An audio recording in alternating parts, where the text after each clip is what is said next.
కృష్ణలంక పరిధిలోని రణధీవే నగర్, కృష్ణా కరకట్ట ప్రాంతాల్లో outfall drain నిర్మాణం చేపట్టాలని గత 3 సంవత్సరాలుగా స్థానిక ప్రజలు సిపిఎం ఆధ్వర్యంలో అధికారులకు, ప్రజాప్రతినిధులకు అనేక అర్జీలు పెట్టినా నిర్లక్ష్యం వహిస్తున్నారని సిపిఎం రాష్ట్ర కమిటీ సభ్యులు దోనిపూడి కాశీనాథ్ తెలిపారు. గత 3 దఫాలుగా ఎమ్మెల్యేగా ఉన్న ఈ ప్రాంత ప్రజాప్రతినిధికి కనీసం ఈ ప్రాంతాల సమస్యలు ప్రజల గోడు పట్టడం లేదన్నారు.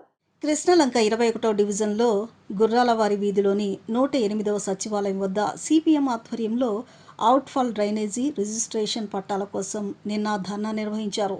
ఈ ధర్నా కార్యక్రమంలో సిపిఎం రాష్ట్ర కమిటీ సభ్యులు దోనిపూడి కాశీనాథ్, తూర్పు నగర కార్యదర్శి పుప్పాల కృష్ణ పాల్గొన్నారు. ఈ సందర్భంగా వారు మాట్లాడుతూ విజయవాడ కృష్ణలంక పరిధిలోని రణధీవే నగర్, కృష్ణా కరకట్ట ప్రాంతాల్లో సుమారు 20,000 కుటుంబాలు నివాసం ఉంటున్నాయని, ప్రతి సంవత్సరం కృష్ణా నదికి వచ్చే వరద ప్రవాహంలో ఈ ప్రాంతం మునిగిపోయేదన్నారు. వరద ముంపు నుంచి రక్షించేందుకు రిటైనింగ్ వాల్ నిర్మాణం చేపట్టాలని సిపిఎం స్థానిక ప్రజలతో కలిసి సుమారు 40 సంవత్సరాలు ప్రజా పోరాటం జరిపిందని, దాని ఫలితంగా రిటైనింగ్ వాల్ నిర్మాణం పూర్తయిందన్నారు. రిటైనింగ్ వాల్ నిర్మాణం పూర్తయి 3 సంవత్సరాలు గడిచినా దాని పక్కన ఈ ప్రాంతం డ్రైనేజీ, మురుగునీరు వెళ్లేందుకు అవుట్ఫాల్ డ్రైనేజీని నిర్మించకుండా విస్మరించారన్నారు. ఫలితంగా ఈ ప్రాంతంలో మురుగునీరు ఎక్కడికక్కడ నిలిచిపోయి పెద్ద ఊపిలా మారిపోయిందన్నారు. మురుగునీరు నిలిచిపోవడం వలన గత 3 వర్షాకాల సమయాల్లో స్థానిక ప్రజలు తీవ్ర ఇబ్బందులు పడ్డారని, తీవ్రమైన దుర్వాసన, దోమల తీవ్రతతో పెద్ద ఎత్తున అనారోగ్యం వ్యాపించిందన్నారు. ఎన్నికల హామీలో భాగంగా రణధీవే నగర్ ప్రాంతంలో ఇళ్లకు రిజిస్ట్రేషన్లతో కూడిన పట్టాలు ఇవ్వాలని ప్రజలు కోరుతున్నారన్నారు. ఎన్నికల తర్వాత ఇరిగేషన్, రెవెన్యూ అంటూ శాఖల పేర్లు చెప్పి దాటవేస్తున్నారని చెప్పారు.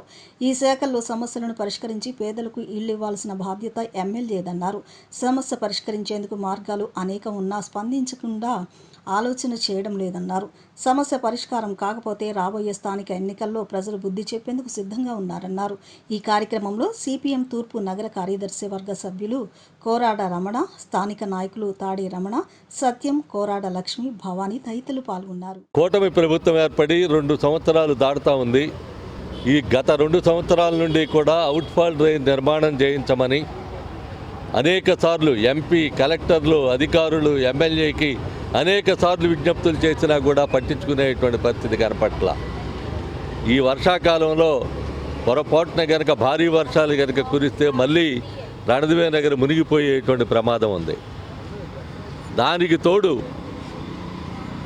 రిటైనింగ్ వాల్ కట్టిన తర్వాత అవుట్ఫాల్ డ్రైన్ కట్టకుండా 2 సంవత్సరాల నుంచి ఇదిగో టెండర్ అయిపోయింది, అదిగో టెండర్ అయిపోయింది అని చెప్పనని చెప్పడం అని అంటే ఇది చాలా దారుణమైనటువంటి విషయం. టెండర్ అయిపోతే ఎందుకు వర్క్ మొదలు పెట్టడంలా? టెండర్ పూర్తయితే వర్క్ మొదలు పెట్టడానికి మీకు వచ్చిన ఇబ్బంది ఏంటి? టెండర్ ఎందుకని ఫైనలైజ్ చేసి పని మొదలు పెట్టలా? కాదు, వాడు వెళ్ళిపోయాడు వెనక్కి అని చెప్పనని మళ్ళీ అధికారుల చేత చెప్పిస్తూ ఉన్నారు. ఈ అధికారులు కనుక చెప్పేటువంటిదే నిజమైతే ఇంకో టెండర్ వెంటనే పిలవాలిగా. అంటే ప్రజల ఇళ్ళు మునగడమే మనకి ధ్యేయంగా పెట్టుకుని మీ ప్రభుత్వం పరిపాలిస్తూ ఉందా అని చెప్పనేటువంటిది అడుగుతున్నాం. ఇది తప్పని చెప్పనేటువంటి చెప్పిన వెంటనే పనులు ప్రారంభించాలి, టెండర్ పిలవాలి అని చెప్పిన ఎక్కడా కూడా ఏ విధమైనటువంటి చర్యలు తీసుకుంటున్నటువంటి దాఖలాలు కనపట్ల. ఎమ్మెల్యే గారికి అనేక సార్లు విజ్ఞప్తి చేశాం. ఆయన ఇస్త్రీ పెట్టి మంగళపెట్టి ఇవ్వడానికి తప్ప కట్ట మీద తిరిగేటువంటి సందర్భంలో కూడా అవుట్ఫాల్ డ్రైన్ గురించి విజ్ఞప్తులు చేసినా ఆయన నోటీస్కి మాత్రం ఈ విషయం ఈ చెవిని వదిలేసేటువంటి పరిస్థితి కనపడతా ఉంది. సరే, పట్టాల సంగతి సరే, అవతల లోకేష్ బాబు పట్టాలు ఇచ్చాడు, రిటైనింగ్ వాళ్ళు కట్టలేదు. అయినా సరే అక్కడ లోకేష్ గారు పట్టాలు ఇచ్చాడు. ఆ నియోజకవర్గంలో ఉన్న సుందరయ్య నగర వాసులకు కానీ, మహానాడు రోడ్లో కానీ నివసిస్తూ ఉన్నటువంటి వాళ్ళకి. మరి ఇక్కడ విజయవాడ నగరంలో కృష్ణలంక తీరంలో కృష్ణానది ఒడ్డున రిటైనింగ్ వాల్ ఏర్పాటు చేసినాక గత 6 దశాబ్దాలుగా ఉంటున్నటువంటి ఇళ్లకి పట్టాలు ఇవ్వడానికి మీకేమొచ్చింది అభ్యంతరం అని చెప్పనేటువంటి అడుగుతున్నాను. పక్కనే ఉన్నటువంటి బ్రహ్మరాంపురం వాసులకు కూడా ఇదే రకమైనటువంటి పరిస్థితి తీసుకొచ్చారు మీరు. గత ప్రభుత్వం జీవో ఇచ్చింది, ఆ జీవోని అమలు జరపకుండా కోర్టులో పిల్లేపించి దాన్ని ఆపుచేసినటువంటి చరిత్ర మీది కాదా? మీ ప్రజాప్రతినిధులు కాదా? ఎమ్మెల్యేది కాదా? దాదాపు కూటమి ప్రభుత్వం అధికారంలోకి వచ్చి 2.5 ఏళ్ళు పూర్తవుతూ ఉంది. సగం సమయం ప్రజలు ఇచ్చినటువంటి సగం సమయం పూర్తయినా కూడా ఇప్పటికి కూడా నమ్మి ఓట్లేసినటువంటి ప్రజలకి న్యాయం చేసే దాంట్లో వెనకబడతా ఉంది. ఓ పక్క రాష్ట్రంలోనే అత్యుత్తమ ఎమ్మెల్యేగా ర్యాంకుల రూపంలో మొదటి ర్యాంకులో ఉన్నారని చెప్పేసి ప్రచారం చేసుకుంటా ఉంటే, మరో పక్క చూస్తే మొత్తం నియోజకవర్గం అంతా ఒక ఎత్తు అయితే శ్రీలంక ప్రాంతం పూర్తిగా అభివృద్ధికి దూరంగా అభివృద్ధి లేనటువంటి పరిస్థితుల్లోకి నెట్టవేయబడతా ఉంది. ఇప్పటికే అనేక సమస్యలు ఎమ్మెల్యే గారికి, ప్రజాప్రతినిధులకి, ఆ రకంగా అధికారులకి సిపిఎం అనేకసార్లు వినతులు ఇచ్చింది. రణదేవే నగర్ ప్రాంతాల్లో రిటైనింగ్ వాల్ కోసం ప్రజా పోరాటం నిర్వహించి ప్రజలు తెచ్చుకున్నటువంటి రిటైనింగ్ వాల్ పూర్తయిన తర్వాత దాని పక్కన కట్టాల్సినటువంటి అవుట్ఫాల్ డ్రైన్ అనేటువంటిది విస్మరించింది ప్రభుత్వం.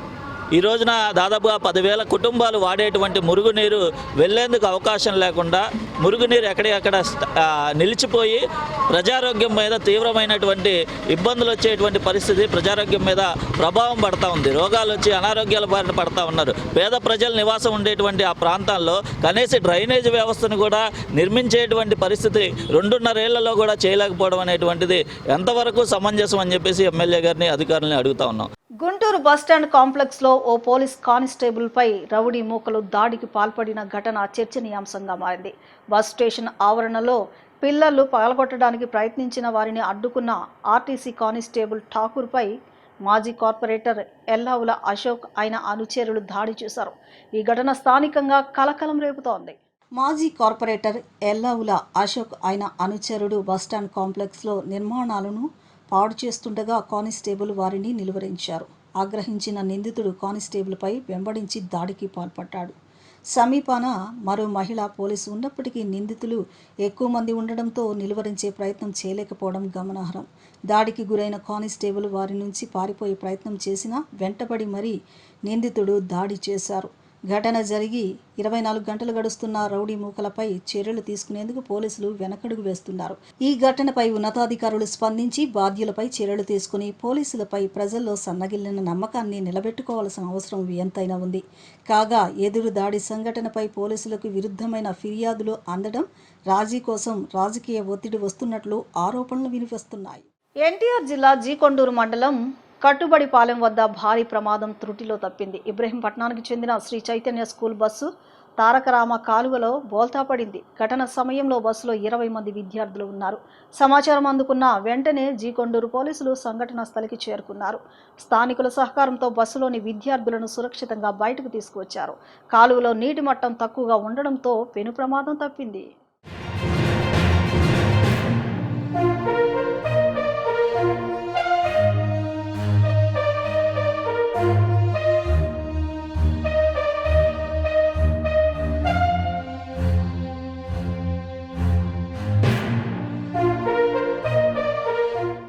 ఘటన సమయంలో బస్సులో 20 మంది విద్యార్థులు ఉన్నారు. సమాచారం అందుకున్న వెంటనే జీకొండూరు పోలీసులు సంఘటన స్థలికి చేరుకున్నారు. స్థానికుల సహకారంతో బస్సులోని విద్యార్థులను సురక్షితంగా బయటకు తీసుకువచ్చారు.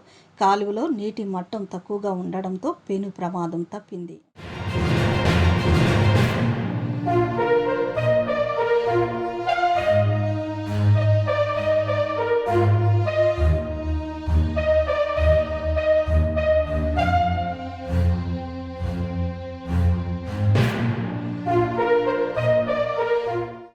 రాష్ట్ర ముఖ్యమంత్రి నారా చంద్రబాబు నాయుడు, నారా లోకేష్ పై జై భీమ్ భారత్ పార్టీ వ్యవస్థాపక అధ్యక్షులు జడ శ్రావణ్ కుమార్ తీవ్రస్థాయిలో ధ్వజమెత్తారు. విజయవాడ గాంధీనగర్ జై భీమ్రావ్ భారత్ పార్టీ రాష్ట్ర కార్యాలయం నందు ఆయన మీడియా సమావేశాన్ని నిర్వహించారు. ఈ సందర్భంగా ఆయన మాట్లాడుతూ రాష్ట్ర ప్రభుత్వం అదానికి ప్రభుత్వ భూములను కట్టబెడుతోందని ఆరోపించారు. ఈ సందర్భంగా ఆయన మాట్లాడుతూ రాష్ట్ర ప్రభుత్వం అదానికి ప్రభుత్వ భూములను కట్టబెడుతోందని ఆరోపించారు. 99 పైసలకు ప్రభుత్వ భూములను ఇవ్వడానికి సీఎం చంద్రబాబు గాని, మంత్రి నారా లోకేష్ గాని ఎటువంటి అధికారం ఉందని ఆయన ప్రశ్నించారు. ప్రభుత్వ భూములను ఎవరికి వెళ్లనివ్వమని, రేపు తమ ప్రభుత్వం అధికారంలోకి వచ్చినప్పుడు ప్రజలందరికీ ప్రభుత్వ భూములను పంచి పెడతామని స్పష్టం చేశారు. కూటమి ప్రభుత్వం ప్రభుత్వ భూములను కార్పొరేట్ సంస్థలకు దారాదత్తం చేయడాన్ని జై భీమ్రావ్ భారత్ పార్టీ ఖండిస్తోందని, న్యాయం జరిగే వరకు తమ పోరాటం కొనసాగుతుందని స్పష్టం చేశారు. ఇది నారా లోకేష్ అధ్యక్షతన చంద్రబాబు నాయుడు డైరెక్షన్లో కథా స్క్రీన్ ప్లే దర్శకత్వం శ్రీ నారా చంద్రబాబు నాయుడు గారు ముఖ్యమంత్రి, పర్యవేక్షణ పూర్తి స్థాయి అజమాయిషి శ్రీ నారా లోకేష్. దీనికి కూర్పు వెనక నుంచి డైలాగులు పవన్ కళ్యాణ్ గారు. శ్రీ గొన్నితల పవన్ కళ్యాణ్ గారు మాజీ ఉప ముఖ్యమంత్రి ఆంధ్రప్రదేశ్ రాష్ట్రం. కింద క్యాప్షన్లు ఎక్కడుంటాడో తెలియదు, ఏం చేస్తాడో తెలియదు. కింద క్యాప్షను ఎక్కడ ఉంటాడో తెలియదు, ఏం చేస్తాడో తెలియదు. ఈరోజు కేరళ వెళ్ళారంట. కేరళ నుంచి రేపొద్దున పులులు సింహాలు సందర్శించే ఇంకొక సౌత్ ఆఫ్రికా అడవులకు కూడా వెళ్ళొచ్చు మానసిక ప్రశాంతత కోసం. చెప్పలేం. మరో ముఖ్యమంత్రి గారి ముఖంలో చిరునవ్వు వచ్చేసింది. సో ఇప్పుడు ఇది పర్ఫెక్ట్ బోర్డు మీటింగ్ అని చెప్పుకొని ఆనందపడటానికి. మరి ప్రజలకి ఏంటండి? మిమ్మల్ని ఎన్నుకున్న ప్రజలకేంటి? మిమ్మల్ని ఎన్నుకున్న ప్రజలకు మీరు ఇచ్చే సంకేతం ఏంటి? మీరు ఎన్నుకున్న మీరు మీకోసం ప్రాణం పెట్టి ఓట్లేసి గత ప్రభుత్వాన్ని దించి మాకు ఉద్యోగాలు వస్తాయి, మా పిల్లలకి భవిష్యత్తు ఉంటుంది, మా ఆంధ్రప్రదేశ్ రాష్ట్రం డెవలప్ అవుతుంది, ఆంధ్రప్రదేశ్ రాష్ట్రం ఆర్థికంగా సామాజికంగా గొప్ప స్థితిలో ఉంటుంది, అమరావతి డెవలప్ అవుతుంది, విశాఖపట్నం డెవలప్ అవుతుంది, ఈ రాష్ట్రం ఆర్థిక వృద్ధి డెవలప్ అవుతుంది, ఈ రాష్ట్రంలో అప్పులు తగ్గుతాయని మీకు ఓట్లేసినందుకు ప్రజలకు ఏమైపోతుంది? నా భూమిలో ఎవరైనా అడుగు పెడితే నేను పోరాటం చేస్తా. పక్కనోడు 100 ఎకరాలు పోతే నాకెందుకంటే నేను అన్నా, మరి మీరు పెద్ద సామాజికవేత్త కదండి అంటే, అవును సార్, ఎవరికైనా సమస్య అంటూ వస్తే ఎంఆర్ఓ ఆఫీస్కి వెళ్తాను, ఎవరికైనా కేసు రిజిస్టర్ చేయకపోతే పోలీస్ స్టేషన్కి వెళ్తాను తప్ప ప్రభుత్వ భూములు అమ్మేసుకుంటే మనం ఆడ ఫైట్ చేస్తాం సార్, మనకేంటి సంబంధం అన్నాడు. నాకు ఎంత ఆశ్చర్యం అనిపించింది అంటే, that is what the exactly point of government.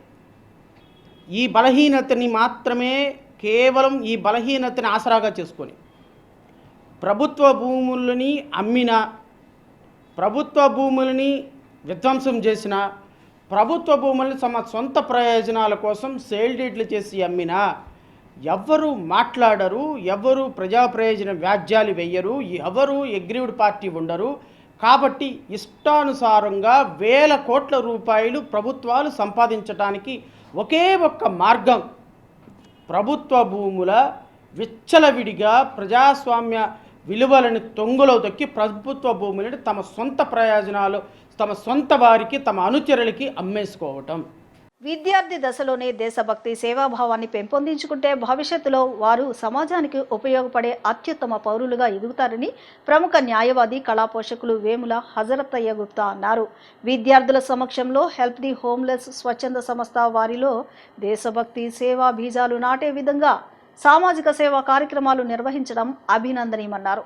రాబోయే రోజుల్లో ఈ సంస్థ మరింత మంది ఆపన్నులు, అన్నార్తులకు సేవలు అందించాలని ఆయన ఆకాంక్షించారు. Help the homeless selfless services society ఆధ్వర్యంలో విజయవాడ వంటంలోని Padarthi Sundaramma municipal corporation high school విద్యార్థులకు పుస్తకాలు, పెన్నులను పంపిణీ నిర్వహించారు. సంస్థ నిర్వాహకులు రాధాకృష్ణ, అన్నపూర్ణ దంపతుల నేతృత్వంలో ఏర్పాటైన ఈ కార్యక్రమంలో ప్రముఖ న్యాయవాది వేముల హజరత్తయ్య గుప్తా, మాజీ ఎమ్మెల్సీ జల్లి విల్సన్, మాజీ కార్పొరేటర్ ఉమ్మడి వెంకటేశ్వరరావు చంటి తదితరులు పాల్గొని విద్యార్థులకు పుస్తకాలను, పెన్నులను అందజేశారు. అనంతరం వారు మాట్లాడుతూ 26 ఏళ్లుగా హెల్ప్ ద హోమ్లెస్ స్వచ్ఛంద సంస్థ ఆధ్వర్యంలో పేదలకు పెద్ద ఎత్తున సామాజిక సేవా కార్యక్రమాలు నిర్వహించడం అభినందనీయమన్నారు. ముఖ్యంగా వయోవృద్ధులు, నిరాశ్రయులను ఆదుకోవడం ప్రశంసనీయమన్నారు. వైద్య శిబిరాలను నిర్వహిస్తూ పేదల ఆరోగ్య పరిరక్షణకు కృషి చేస్తున్నామని చెప్పారు. విద్యార్థుల సమక్షంలో ఇలాంటి సామాజిక సేవా కార్యక్రమాలు నిర్వహించడం వల్ల వారిలో దేశభక్తి, సేవాభావం పెంపొందుతుందని ఆయన అన్నారు. రాబోయే రోజుల్లో కూడా ఈ స్వచ్ఛంద సంస్థల ద్వారా సామాజిక సేవా కార్యక్రమాలు మరింత విస్తృత స్థాయిలో నిర్వహించాలని వారు కోరారు. ఈ కార్యక్రమంలో స్వచ్ఛంద సంస్థ ప్రతినిధులతో పాటు స్కూల్ సిబ్బంది తదితరులు పాల్గొన్నారు. ఈరోజు హెల్ప్ ది హోప్లెస్ వారి 26వ వార్షికోత్సవ సంబరాలు సుందరమ్మ హై స్కూల్లో చాలా ఘనంగా, శ్లాఘనీయంగా జరుగుతూ ఉన్నాయి. ముఖ్యంగా పిల్లల మధ్యలో సేవా కార్యక్రమాలు చేస్తే వాళ్ళలో కూడా సేవా బీజాలు నాటబడి వాళ్ళు కూడా దేశానికి ఉత్తమ పౌరులుగా ఎదగాలనే ఒక సంకల్పంతో రాధాకృష్ణ, అన్నపూర్ణ దంపతులు మరి వారు చేసే సేవా కార్యక్రమాన్ని ఈరోజు ఇక్కడ పిల్లల ముందే చేయాలనే సంకల్పంతో వారికి నోట్ పుస్తకాలు, పెన్స్ ఇవ్వడానికి ముందుకు రావడం జరిగింది. మరి అటువంటి ఒక చక్కని కార్యక్రమం. మరి మనకి పెద్దలకు మంచి సూక్తి చెప్పారు, బీజాపాపం వినాక్షేత్రం సస్యాత్ఫలదాయకం వినాయత్నేన నకార్యం సఫలం భవేతన్నారు. అంటే ఎటుల మంచి విత్తనం నాటంచో పొలం సత్ఫలాన్ని ఇవ్వదో అటులనే ప్రయత్నింపగా ఈ లోకాన ఏ కార్యక్రమం సత్ఫలితాన్ని ఇవ్వదు అన్నారు. ప్రతి మనిషి కూడా వాళ్ళ పిల్లల హృదయాల మీద దేశభక్తి బీజాలు, అలాగే సేవా బీజాలు కనుక నాటితే వారితో పాటు అవి మహావృక్షంగా పెరిగి సమాజానికి ఉపయోగపడే పనులతోటి వారు ముందుకు వెళతారని, వారి భవిష్యత్తు అంతా కూడా దేశ సేవలో పునీతం అవుతుందని చెప్పి ఈ సందర్భంగా తెలియజేసుకుంటూ, మరి హెల్ప్ ది హోప్లెస్ సంస్థ వారు చేస్తున్న ఈ కార్యక్రమాలు మరింత ఉజ్వలంగా ఉండి ఆర్తుల్ని అన్నార్తుల్ని ఆదుకుంటూ వారు నిరంతర సేవా కార్యక్రమాల్లో ముందుకు పోవాలని, మరిన్ని ప్రశంసలు వారికి అందుకోవాలని చెప్పి ఈ సందర్భంగా అభిలషిస్తూ ఉన్నాం. విజయవాడ నగరంలో ఉన్నటువంటి హెల్ప్ ది హోప్లెస్ స్వచ్ఛంద సంస్థ వారు ఇవాళ సుందరమ్మ మున్సిపల్ కార్పొరేషను హై స్కూల్లో దాదాపు 700 మంది పిల్లలకి